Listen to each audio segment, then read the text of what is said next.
नदियों के किनारे बसे नगर। अयोध्या सरयू नदी के किनारे बसा है। बद्रीनाथ अलकनंदा के। गोरखपुर राप्ती नदी के। श्रीनगर झेलम नदी के। इलाहाबाद गंगा यमुना नदी के। मथुरा यमुना नदी के। वाराणसी गंगा नदी के। लखनऊ गोमती नदी के। जौनपुर गोमती नदी के। सूरत ताप्ती नदी के। दिल्ली यमुना नदी के। हैदराबाद मूसी नदी के। आगरा यमुना नदी के। कानपुर गंगा नदी के। कोलकाता हुगली नदी के। अहमदाबाद साबरमती नदी के। हरिद्वार गंगा नदी के। नासिक गोदावरी नदी के। लुधियाना सतलज नदी के। जबलपुर नर्मदा नदी के। पटना गंगा नदी के।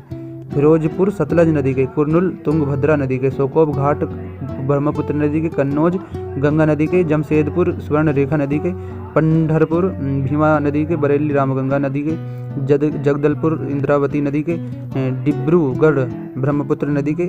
कोटा चंबल नदी के। कटक महानदी के। नासिक गोदावरी नदी। श्रीरंगपट्टनम कावेरी नदी। संबलपुर महानदी। उज्जैन क्षिप्रा नदी।